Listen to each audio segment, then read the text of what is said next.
I've got a feeling I might have a bit of a different road in than a lot of people because I sort of just fell into it for the most part. Like I was in high school, I was coming to the end of my second to last year, and my girlfriend at the time decided she didn't want to stay for the last year, and she was applying to universities, and she decided she was going to go to film school. And I basically decided I didn't want to stay in high school. She wasn't going to be there, and I had applied to a lot of the same things that she did. And so it wasn't something that I had previously thought a lot about until the day that we had to do an interview as part of the application process. And I remember sitting there in the waiting room, and there was a bunch of other applicants all talking about directors that I'd never heard of and obscure indie films that I was really interested in, but I didn't know about. And then when I got into the interview, there was 3 tutors there from the faculty, and they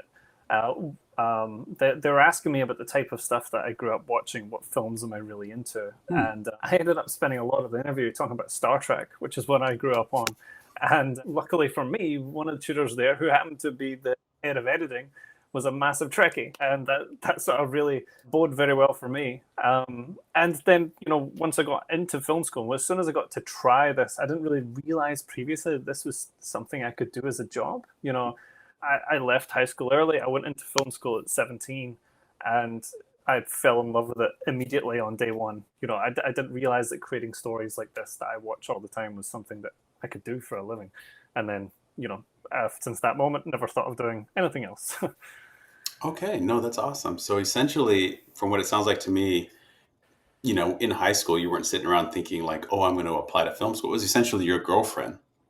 It was, yeah. And yeah, that my girlfriend at the time, who's now my wife, we've been together since we were 15. And yeah, it was her that gave us the idea. And, not looked back since. But in retrospect, it was probably a really good fit. Ended up being a better fit for me than it was for her, because in all of my spare time, I was always at the movies whenever I could be.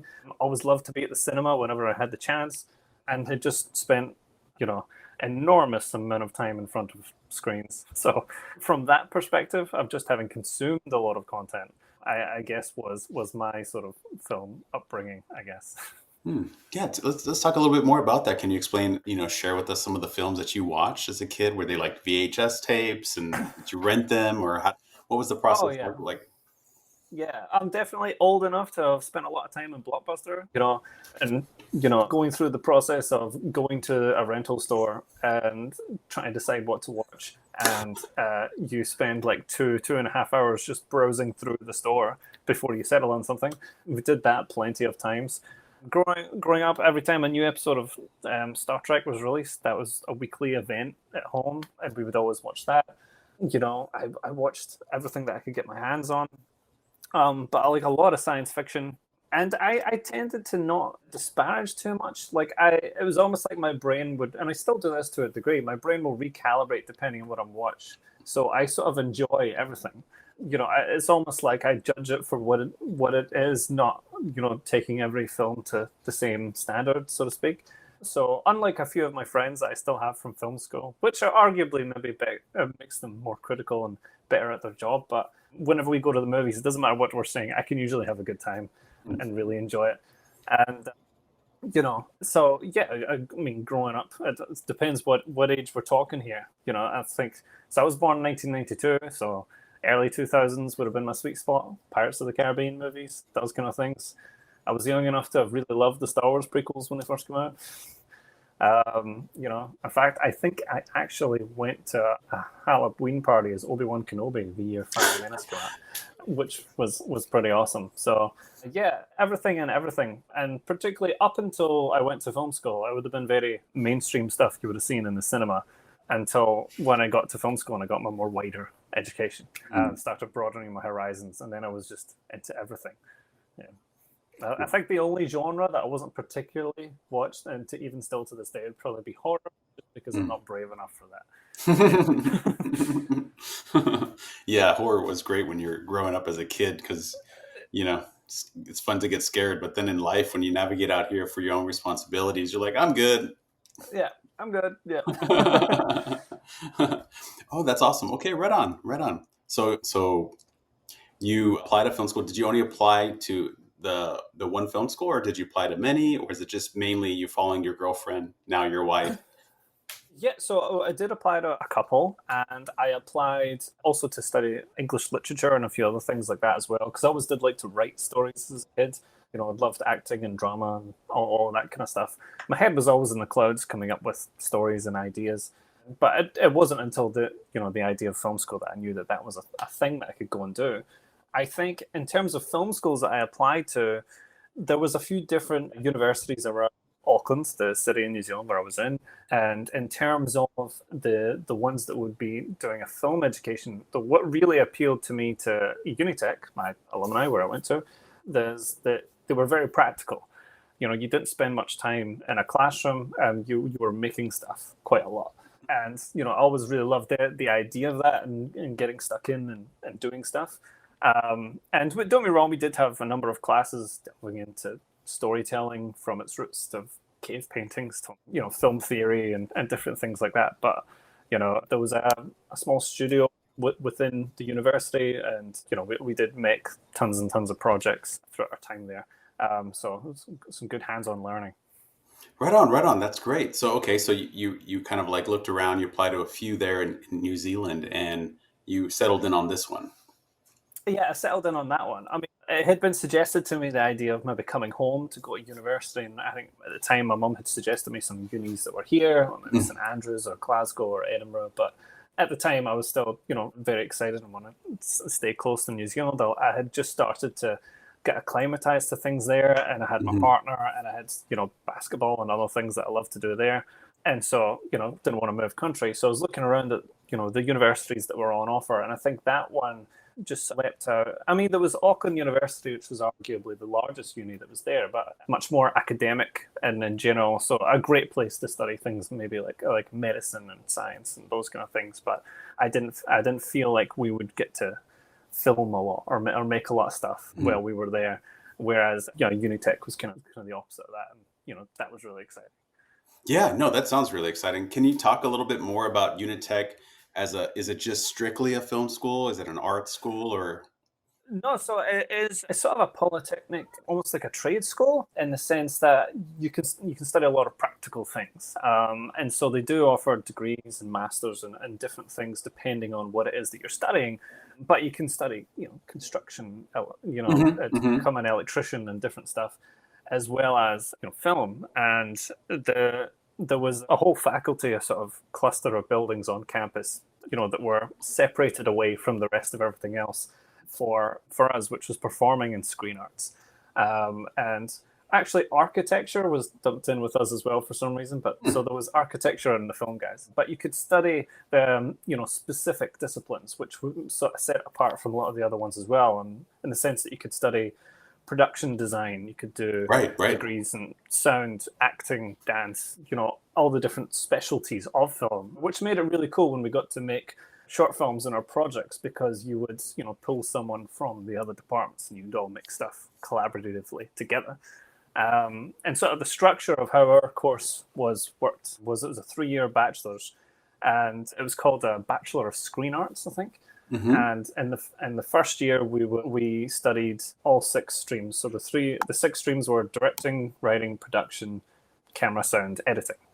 And then in the second year, you had to major into either directing, writing, production, or camera, sound, edit.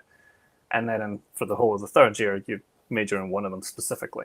So you got progressively more specialized as you went on, so that you still had a sort of periphery understanding of all of the other departments, because in your earlier years, you had done a little bit of that, which I did find to be very helpful, because then also when you're sending stuff back and forth to the directing students or the sound students, they have enough of an understanding of what it is that you do to talk to you about it, and and to receive stuff and send stuff to you. So yeah, I really liked the way it was structured, and yeah, had a great time there. That's awesome. No, that sounds like a really, really cool structure, because you're going to be able to coordinate and collaborate with the different, even architects. We interviewed a fellow from the American Film Institute who's also a Trekkie and has also done production design for them recently. Cool. He started off as an architect, but then Wow. then he got into production design. So that's really, really cool. Right on, right on. I love that. And then you're just kind of collaborating within the different disciplines. Ultimately, what is film, right? It's like all the disciplines merged in one. Yeah, exactly. And I found that to be one of the coolest parts of film school for me because, when you're an audience member, when you're on the other side of the curtain and you're just as a consumer of the content, you hear a lot about the actors because they're on camera, we see them. And so when they're promoting a film, they can use the name of the actors. And if it's a really famous director, they can do that with them as well. But beyond that, it's just a countless list of names that comes up at the very end that a lot of people don't stay for, let alone know what all of those people do. And so I think there's, if you to really ask someone, then they know that there's a bunch of people involved, but they don't really understand, because why would they if you're on that side of it? Just how many different people it takes to make a film, and and how long it takes as well. I think I was telling my mum the other day because she was talking about some movie that she had watched on Prime and she really, really didn't like it. Mm-hmm. I reminded her that film was probably 3 or 4 years of someone's life at least. So be nice. Yeah, it is true. It is true. Yeah. I get the sense that when you're a creative, you put it's such a. I remember the very first time that I really started to understand what it meant and the cost, because it's so much sacrifice of one's life and one's emotional, like their heart, their energy, everything is concentrated within this small period of time. And then after that, you give it to the world and they will judge you. They will like it or not like it. And you have to kind of be able to be okay with that and be able to survive that if you want to continue to move forward to your next project, because that's what's going to happen if you're doing art for audiences and reaction. But I always say, hey, if they didn't like it, at least they watched it and they got some kind of feeling out of it. Yeah, exactly. They still came to see it. Yeah. Hey. Better than nothing. Yeah, and they still bought tickets. Yeah, they're like wasted $10 on that. That was bad. Right on. Okay, cool. That's really good. Thanks for sharing a little bit about that. But kind of like jumping back into that, where so you're coming out of film school. I mean, you're getting into film school. Can you explain a little bit to like what was the process like being accepted there at Unitec? Right, it's called Unitec. Yeah. So the process of being accepted was we would send out, there was a written application, you had to write a personal statement as to why you were interested in doing this. I believe at the time I came up with a much better reason than because my girlfriend because it was like a one-page thing. Filling out a lot of documentation. Then you came in for an interview. It was sort of a 20-minute sit down with 3 of the tutors in the faculty, and I think unless there was no other hiccups, that was the major sort of screening process. No portfolio or anything like that? Portfolio, I think it was because most of these people are coming from high school. It would depend on what you had sort of done at that point previously. I mean, the high school that I had went to, this is a whole separate story, but I'll just touch on it briefly. But the high school that I had went to prior to going to Unitec was art school that I had gotten into as a scholarship because I wanted to do acting there. It was like interesting. Okay. And it was like one of those ones like you see like on Step Up in those movies, like those arts focused schools for high school where the day is a good bit longer, the school day is longer, and you spend 30% of your time in your art form. Interesting. I really wanted to get into acting because I love plays and stories and storytelling. But they had plenty of students for acting, and we couldn't afford the fees to just go and do that. But they told me that we could give you a scholarship if you want to come in and do dance because we don't have any boys in the dance department. Oh, so okay. I went as a dancer for 2 years, and I did ballet and contemporary. And what? I remember putting on my application to Unitec and sort of describing how I had came into it, and I had studied storytelling through movement and rhythm and all these other things while I was at that school. And I think that sort of struck a chord as being a little bit different, a different perspective, because they did bring it up in the interview as a thing. So that did help me in the long run. Yeah. That's a great tie-in. Yeah. And I've found that it's particularly with editing as well, which I think is a lot of it is about rhythm, more visual, it's still that same sort of feeling of knowing when to cut and when to move to a shot. A lot of it is a feeling rather than something you can articulate. So that practice, for Yeah. those couple of years dancing was useful. No, that's so powerful. Thank you for sharing that. Yeah, I just got goosebumps when you said that. It reminds me of like Scorsese saying how it's really the magic is in between like the different cuts, and you can create a totally different feeling by cutting to something else or cutting in a different place. And that is just so powerful, because what we're doing in editing, at least in my opinion, is you're imprinting in the mind's eye for the audience to be able to connect to something, and how the decisions that you make in the editing process and how you cut the pictures together is going to create that emote that feeling. And it is, yeah, it's totally about pacing, timing, pacing. That's awesome. That's awesome. Thanks for sharing that. That's so cool. I think that's so special to be able to like learn how to express yourself, emote yourself through your body, and then like transferring that now to a different type of art form, but still carrying that knowledge with you. Yeah, I mean, I think that's a lot of what we do as filmmakers. I mean, part of my favorite thing Mm, about being in this industry is because there's not sort of a formal way necessarily to come into the industry and to progress through it. You meet all kinds of different people who are come from entirely different walks of life. Literally, I think I've met people from countless different countries, places, backgrounds, interests, hobbies, and on every different project, and it's a really fascinating experience. And obviously, all those past experiences that they've had, they will bring to this project in some way, and whatever their contribution is. And it's quite a beautiful thing to be a part of, And I found it's been a really receptive industry in terms of me talking about my own experiences and bringing that to a role. Most people have always been very keen to hear about it and to hear mm, how it's being utilized and all that. So yeah, it's one of the really beautiful things about our industry. Yeah. that's awesome. So you get accepted into Mm-hmm. film school. Yeah. So what does that process look like? What's the first year? You said the 3 years Yeah, so process. 3 years. So I remember I was showing up on the first couple of weeks, and again, kind of like what we were just talking about before, there's a variety of different people. So there's some who have came out straight from high school, like us. Most people would have came out a little bit later. We were definitely the youngest two there, but we had all kinds of different people and people from different countries as well as a number of international students that came. Oh, wow. There was a couple of people who were sort of restarting in a way, like maybe in their 40s and deciding to try something else and come back to uni. And so, yeah, it was a very wide group of people. But that first semester at film school, definitely the first semester, and maybe to an extent the first year, there was a bit of people deciding that it maybe wasn't for them, Mm, which I think is probably a thing that happens in a lot of courses. Because you don't really know until you try something, for sure if it's for you. But everybody who came back for year two was definitely sort of in it for the remainder. But we had this tutor called Robin. If he ever hears this, thanks, Robin. Yeah, he was super excited and the most enthusiastic person I've ever met, and which was awesome. Like he was just felt like he was the lucky one to get to teach us. Like he gave off that kind of energy, which just made his class really exciting to come to.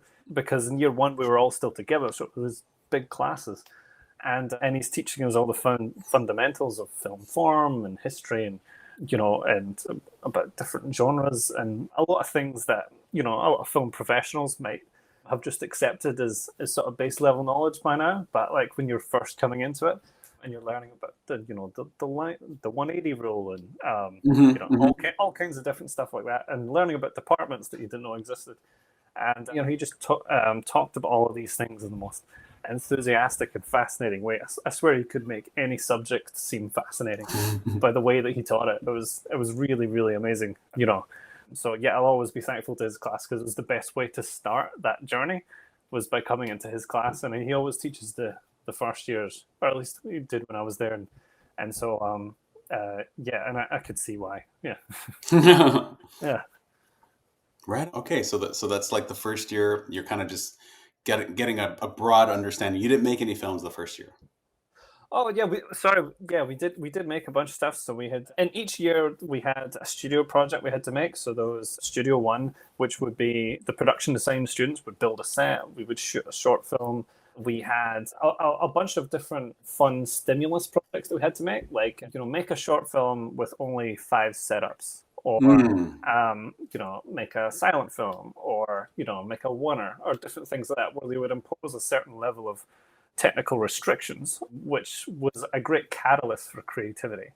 And I just sort of try to bring that back in my work now as much as you can, in terms of limiting yourself rather than just giving you complete open time and resources. I think can sometimes be quite helpful in the genesis of ideas. And yeah, we made a whole bunch of different projects. So it was sort of 50% of the time we'd be making things to a varying degree of quality. I probably wouldn't want to show off anything I had made then now, but and the other 50% of the time would be with Robin, and we'd be learning more of these fundamentals.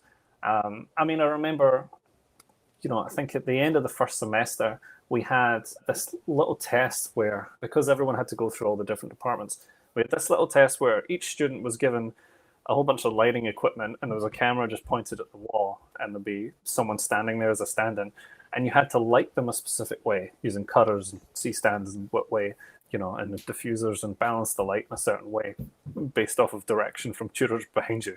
And I think you only had 5 or 10 minutes to set it up, and then they would decide if you passed and you could move on to the next person. And yeah, it was really cool getting to try out all these things and to set up lights.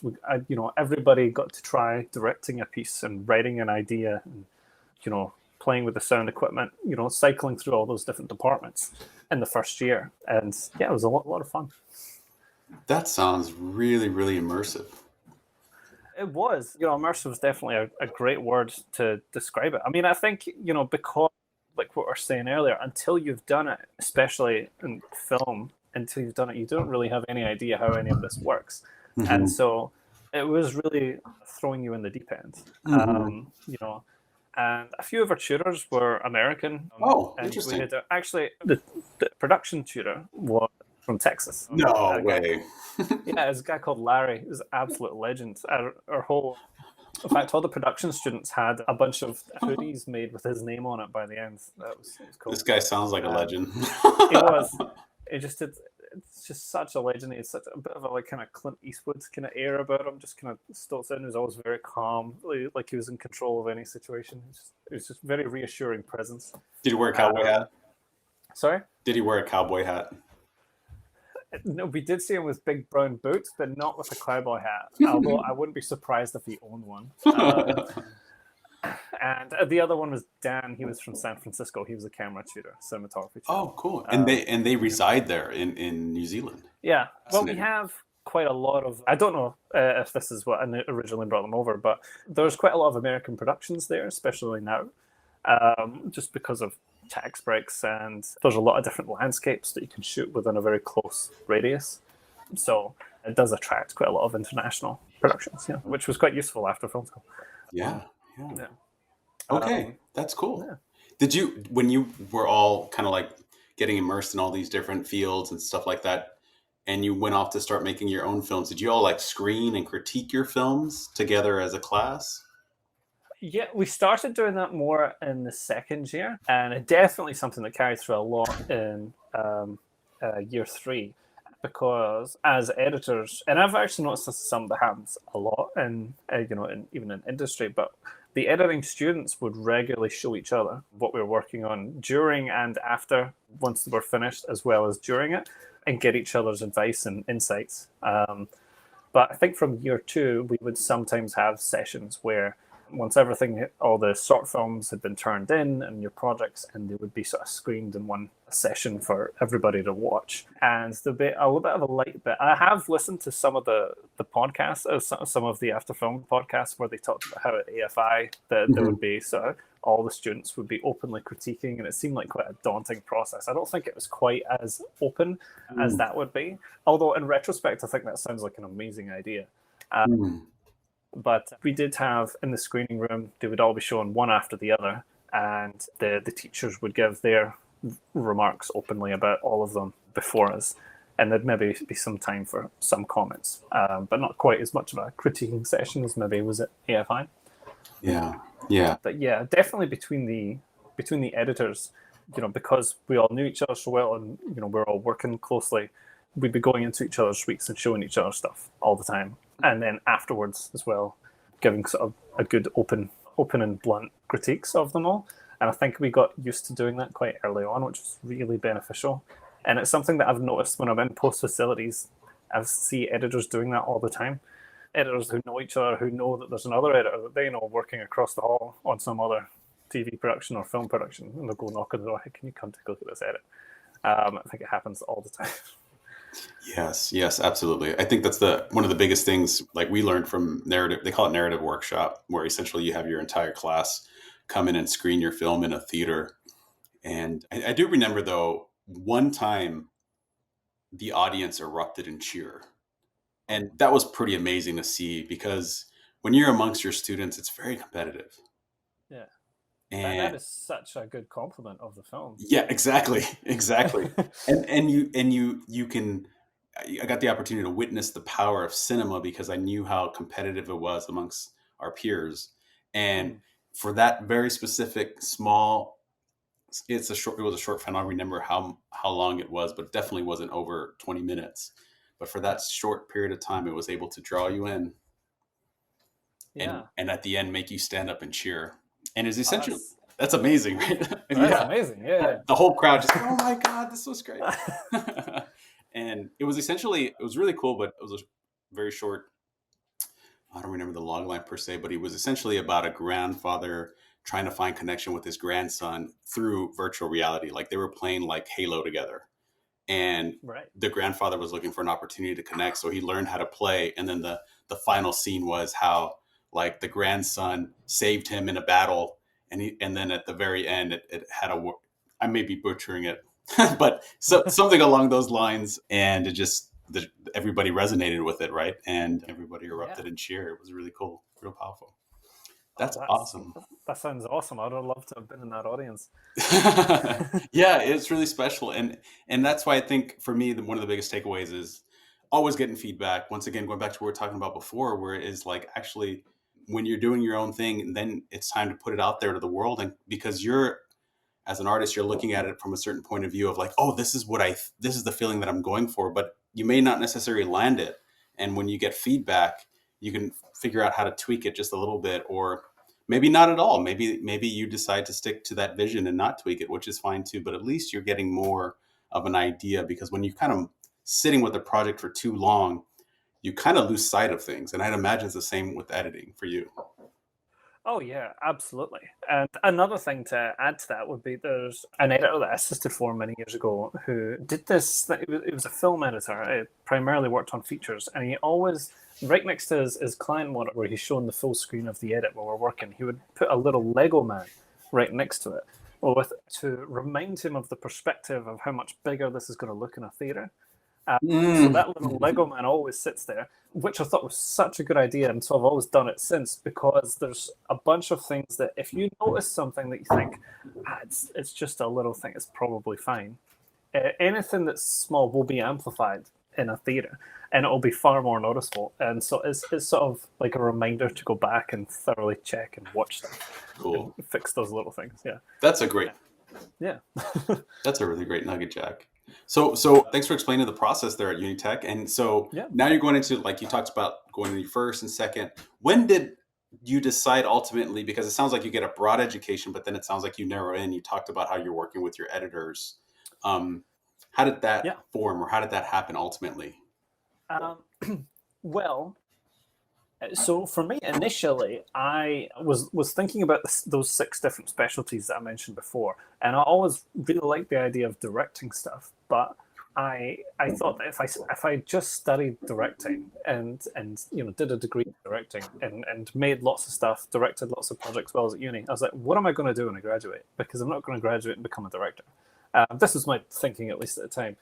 And so I was looking at other streams, And I decided that editing was a really good option because it involves all of them. Like you have to be able to judge the camera work, you have to be able to judge performance, you have to look at the overall story and from the micro to the macro level, and you work a lot with the directing students, so you can sort of glean some information off of them. And so that was my initial thinking of sort of choosing to go in the editing route as sort of a pathway to ultimately circle back to directing, to sort of educate myself about all of the different aspects of making a film, as I felt like a director should. And I felt like being skilled in one of the technical streams would better equip me potentially for once I graduated to get a job in the industry somewhere.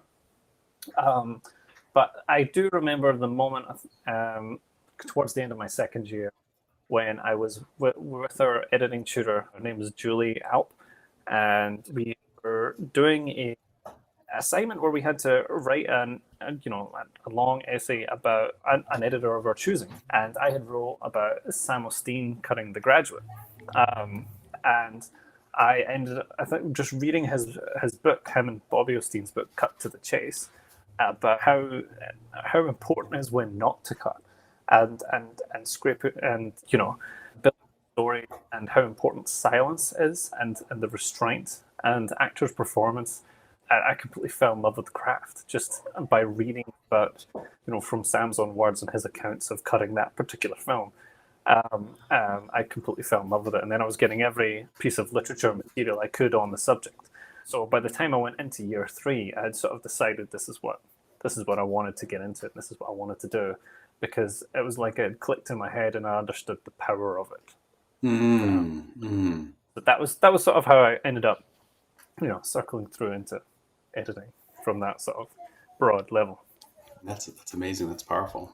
That's very powerful. And so, when in the process through the film school, do you decide that? Is it going into year 3 that you decide to choose the discipline? Yeah. So going into each year, you decide, what your further specialty is going to be for the fall. Oh, okay. And so at the end of year 1, we had sort of split up and decided between the sort of production or the technical stream.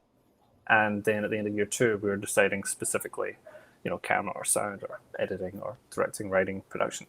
And then that led to the sort of the final group of people, because when it came to the final semester, so halfway through your final year, they're setting up your graduate films, where you got given a budget that you had to manage, and each of the directing students got to direct a short film, and you were paired up with one of the students from the other departments for your DOP and your editor and so on. And yeah, it was a really good exercise in the sort of formal process and the different departments. And one of the editing students from year 2 would be like your script supervisor on the films as well. So, even the year 2 students, because they're trying to fill it in to make it more of a professional set, you would pull from students from the previous 2 years below you to fill out all the rest of the roles, all of your assist roles, which is great for them as well when you're in year 1 and 2 to work on those. That's really cool. This program sounds amazing. It's yeah, that's awesome. Good little ad for Unitec. Yeah, no, I mean, because we've been interviewing people from NYU, USC, Chapman, and obviously AFI, and everyone has their different program, their different setup. And this is really cool because it's more trade based, which is great, because film it's much more. Theory is important to understand, right? To complement other filmmakers, to be inspired, but also practical training is very important for you to understand how things work. So like the first year, you kind of like get a broad exposure of what it is, of what these techniques are. And then as you progress, you begin to start to ultimately decide what you want to do. And along the way, you're kind of training and building these other disciplines so they can support you for the films to be crew. Yeah, exactly. I mean, there's that famous quote from the editor Walter Murch when he's talking about editing, but I think this applies to filmmaking and really storytelling in general, no matter which form it's taking, where he says that, he compares it ironically to dance, and he's saying that you can explain the rudiments of dance all day long, but to learn how to dance, you have to dance. And so he's talking about editing, but film as a whole is like the best way to learn it is to do it. Really, you can explain, the rudiments and the fundamentals of it, from now till kingdom come, but the best way to learn is just to do it and to fail a lot, and then to make a lot of terrible stuff, and then look about why it was terrible, and then make something better and better and better. And I'm pretty sure that's how anybody who's really great at most things got to be good at it. It's just progressively getting better. Yeah. No, that's awesome. That I agree with that 110%. And it's interesting, which I think is pretty much we'll lead into that a little bit in shortly. But can you share a little bit more about your third year and what your is it like a thesis film or your final project was about, and how did that anything that you learn, any nuggets there? Yeah, so I think I learned a lot during our graduate films about the idea of working with the director and that sort of push and pull. There's a lot of things that I've learned from that I've, put a lot of practice into since, of how before you begin a project, it's very important for not just the editor and the director, but probably the director and a lot of their HODs to be very aligned on the vision that the director's going for, and to be on the same page in a lot of things, and also for them to be comfortable enough with each other to be frank and open and honest. If the director doesn't like something that the editor's doing, that they have to be able to tell them openly and bluntly, so that they can correct it at an earlier stage, and they don't let them go too far down that hole. But also vice versa, I think the director should be open and comfortable with the editor telling them that something might not be working, or to suggest an alternate approach, maybe a more efficient edit that is shorter in duration but can convey the same emotion and the same ideas. And I think because we were students and we hadn't made a lot and we were still young, that was something that we were still figuring out at the time. And so our graduate films were probably the best that we had done out of all of that, the best we were at that particular skill set at the time. But at the same time, we weren't choosing who to work together with. We were sort of assigned. Okay.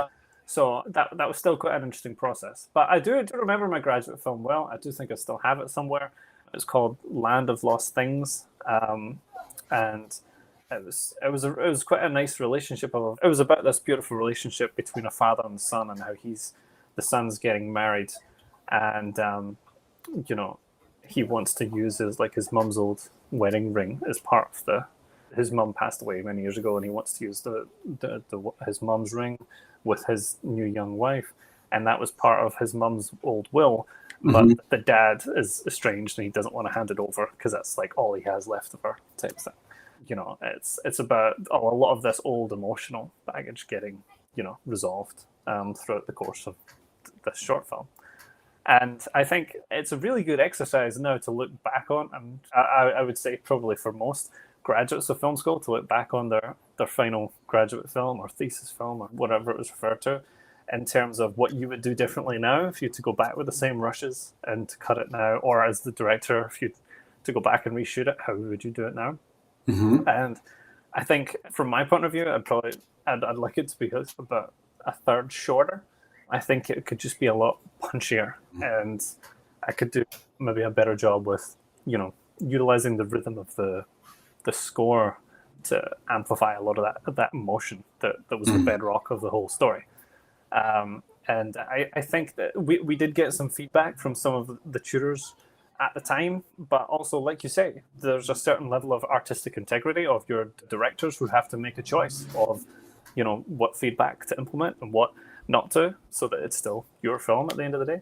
Right. And so all of these things were things that we were exploring, with those grad films. But they rented out a cinema near our university, and they screened all of the movies one by one, and it was a really fun experience. Still got lots of photos from that time. I think that was because that's one of the last times that we were sort of all together, and until weirdly, because we had like our graduation ceremony 6 months after we finished uni. It was kind of weird.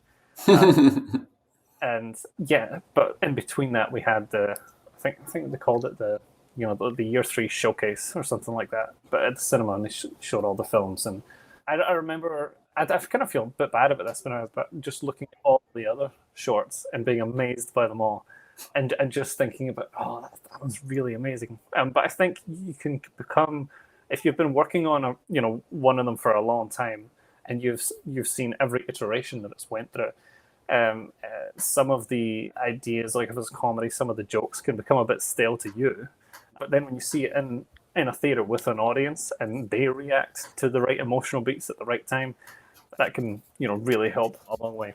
But I got to be the audience for those other shorts, which a couple of them I hadn't seen at all. And that was, really lovely to see. So yeah, it was a special moment. Yeah. That's awesome, Jack. That's really cool. That's really special. Yeah. And so we're kind of like in year 3, you decided editing track's you're gonna go that route. They pair you with a team for your ultimate final project, and you get a chance to screen it. So now, what's next? I think that's one of the biggest questions, right? Like, because if you go to film school and you get the opportunity to make films for like 3 years, you're not worried about anything else.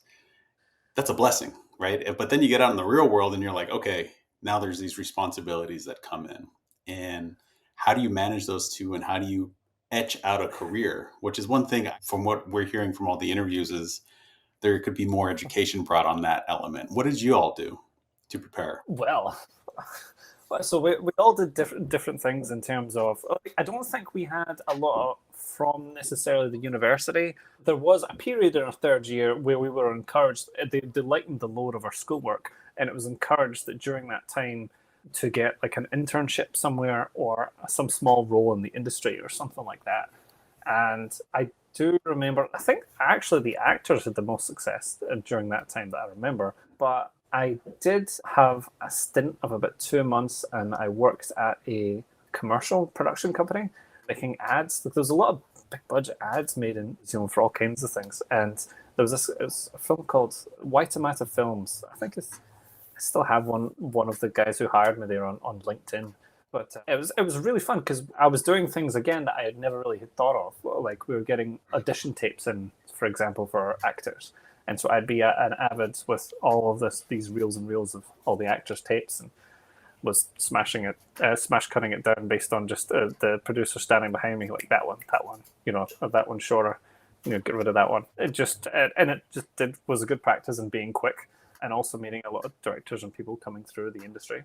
But again, this was something that we were encouraged to go out ourselves and find. So I can't remember how I ended up finding that particular company, but I do remember there was a directory of film professionals and film companies in New Zealand called the Data Book. And I just went to that and sort of emailed everybody one by one and just asking if anybody needed some assistance in pretty much anything for a few months. And was happy to do it unpaid, and so they were the first guys to be like, yeah, sure, come on in. And, did that for a while.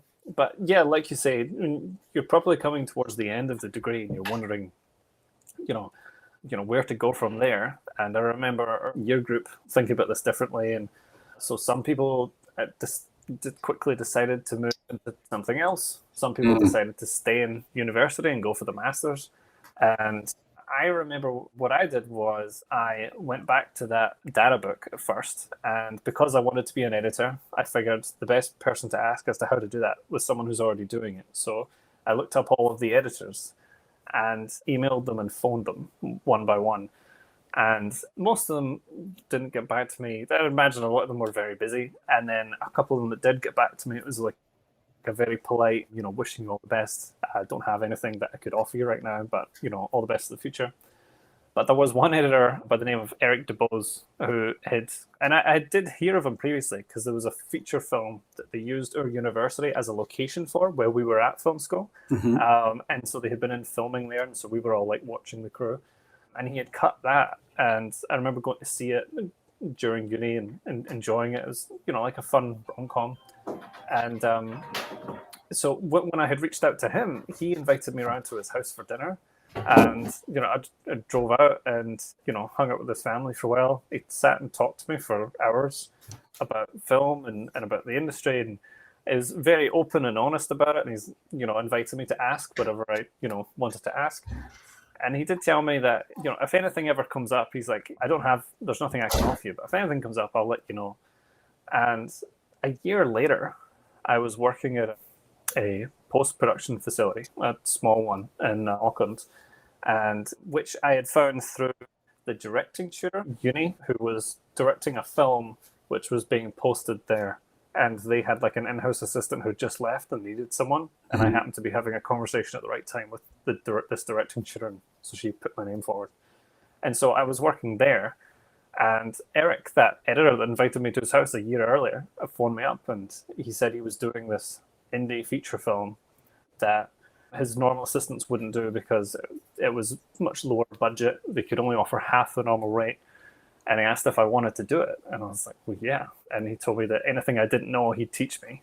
And, you could do it in the evenings. So I would finish up my day's work at the post facility, drive to a different one, and then work for him for the rest of the night.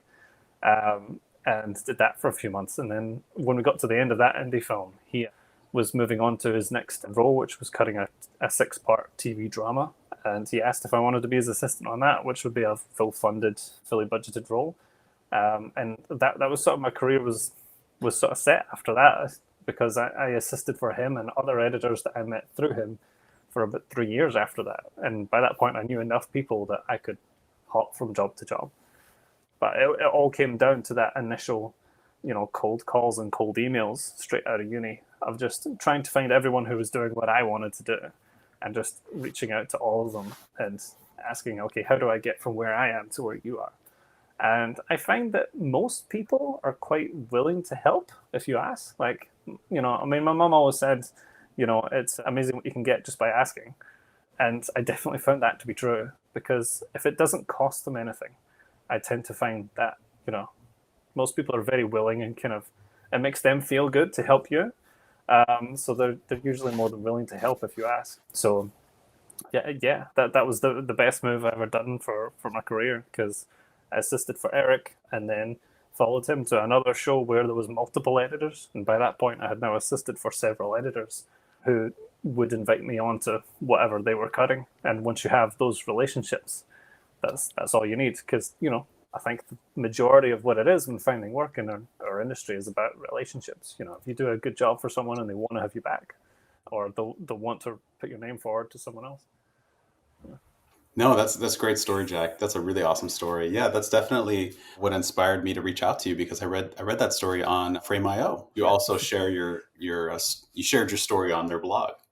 Yeah, I've only recently heard from Lawrence at Frame.io, who'd reached out to me, and I started writing for them just very recently. He found me through a series of YouTube videos that I've been doing, which is basically, there was a whole bunch of stuff that I learned on the job, particularly about assistant editing, which I feel like is a craft you're never really taught at film school. You're taught a lot about editing and about cutting and about story. But when you come out of university, you're not going to be an editor on anything high-end or budgeted right away. And so I went to be an assistant, but it was the editors I was assisting for that were teaching me how to do my job initially. And so I started a YouTube channel to teach all those skills of assistant editing. And Lawrence at Frame.io found me through that and got to chatting. So more articles coming soon. Once you know what you want to do and you know what you're passionate about, whether that's film or music or whatever else, 100% you should reach out to other people who are doing the same thing. It's 2024, and there'll be someone doing something like what you want to do, even if it's not exactly the same thing. And most people are really willing to help. And I think a lot of people really appreciate that initiative of having reached out and talked to them. And yeah, it's just really invaluable. And like it goes to show with Eric, when you talk to someone, they physically talk to them and introduce yourself and meet them face to face, they usually will remember you, even if it's a year later. So by all means, put yourself out there as much as you can, because there's nothing to be lost from it, but everything to be gained. Yeah, absolutely. And I think one of the biggest takeaways from a lot of interviews that we've been doing here is that you are actually directors of photography, editors, that decision that you made where you're like, I'm not going to go in to be a director, I'm going to go in to be an editor. That's much more of a skill that's needed from assistant editing into editing. Whereas a director, there's a lot of people that are very passionate and able and capable of doing it, but there's much smaller roles or opportunities. Yeah, I mean, it can be tricky. I don't know. I need to check in with some of my old classmates who studied directing and see what they did and where they went from there. I'd be quite curious, because I just remember that was my fear at the time about choosing that pathway. Is after university, what would I pitch myself as? What would I bring to a production necessarily? Right. And if I was to get a small role in a larger production. Now, obviously, there's lots of people studying directing, so there are ways you can be a director's assistant and on set and learn from someone. Over here in the UK, there's lots of really good programs to partner you with a director if you're someone who's young and up and coming. Same in New Zealand with the unions. And so I imagine that there'll be something like that maybe in the States, but probably with much more fierce competition in somewhere like Los Angeles. But yeah, by all means, I for me at the time at least, editing had a really good overview of lots of different disciplines. It was where a lot of them intersected. Absolutely. Struck a good chord with me at the time, as it seemed like a good idea. Yeah, it's the last stop, right? Yeah, I mean, you got to play with the sound, and I think because a lot of what you do is evaluating a lot of the stuff in terms of the coverage that you're getting in from the camera department, the audio, the performances from the actors, everything that came before, you have to evaluate and judge which are the best bits to use, and because of that, you have to be able to separate what is the best out of all of the rest, and judging them and looking at them critically, which just at the time seemed like it would be really good director training. But then, like I say, I just fell in love with the craft of telling the story in an edit. That's great. So what's next for you, Jack? Well, at the moment, I'm trying to find a gig, so no one needs an editor. But no, it's been an interesting last few years. I moved back to the UK right peak COVID. It was August 2020, which was interesting, trying to find a flight. Then I needed a gig at the time because we had moved back initially, to be with family and to complete a move that we had sort of started a few years prior. And so I didn't know anyone in terms of film contacts over here. So I took a job as a first assistant on a feature film that lasted 2 years, see me through. And then after that, I had some sporadic cutting jobs and assisting jobs in different places and cut a few stuff for broadcast.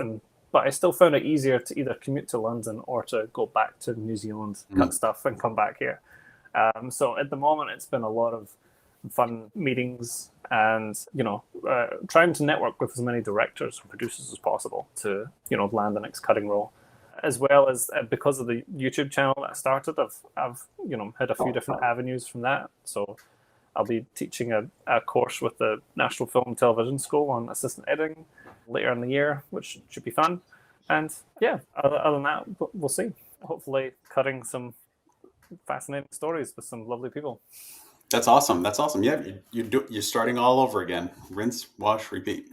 Yeah, starting it all over again in a new place. I mean, there is a number of directors and people that I've worked with back in New Zealand that was demonstrated last year, where if they call and they say they've got something they want to work with me on, it's like I'll be back in a heartbeat. I'll come back. And that did happen last year when someone phoned me up and they had a really cool kind of sci-fi drama that they were doing for broadcast. So if them or any of those other select few people were to offer me something back there, I'd go back, cut it, and come back. But yeah, we've got 3 kids here, and they're all settled in school. So we had our first during film school actually. So wow, yeah, that's awesome. So yeah, they're all settled in school. So I think we've sort of committed to the UK and being here for now. And most of the sort of scripted film and television scene is centered around London. So right on. Hopefully make more inroads into that this year. Yeah, good luck with that. That's awesome, Jack. I'm sure you will. I mean, you've definitely been putting yourself out there. Yeah, thanks. Fingers crossed. The industry just starting to get better at the moment. It's been really quiet for a while after the strikes last year, and then there was a lot of downturn in commissioning, but things seem to be picking up. There's a lot of new stuff seems to be cropping up, and new productions get going and kicking off. So fingers crossed, everything's all better now. Yeah, definitely. And so, can you talk to us? Last question here, and we'll wrap it up. Is can you talk to us a little bit about what you work on, what your preference is working on? So you working on Avid, Premiere, a little bit of both? Yeah. So I've only ever worked on Avid because that was what was trained as on uni, And then after film school, just all of my jobs for many years were on Avid. And then I learned it really well. Like I always had a point of I would have the latest version of it installed at my computer at home, because the post facilities, for stability reasons, would always stay a few versions behind. But the reason being so that when post facilities would inevitably update and things and menus had moved around, I would be able to, as an assistant, tell the editors where everything had moved to. That's cool. And that sort of, by doing that, I had sort of learned Avid did this one platform really, really well. But if it came to anything else, I couldn't really work it. Particularly anything Adobe actually terrifies me. So, I've got other substitute apps that I'll use when I need to do things like Photoshop or stuff like that. But I did get offered a short film years ago, a good funded short film that was on Premiere. And I told them I would do it on the condition that I could have a few extra days at the start to port everything to Avid first. So I always used Avid for cutting. Just wrapped on a really cool funded short, which had a really great cast. So we're going to see where that goes. And That sounds great, Jack. Thank you so much for taking the time and sharing your story with us. It was really great and interesting and inspiring. And good luck to you out there now in the UK. And we'll catch up with you and reconnect. Oh, cool. Thanks, man. All the best over there. I hope to be able to make it to Texas at some point. It's a place I've always been fascinated with. I'd love to see. So if I ever do, I'll need to look you up.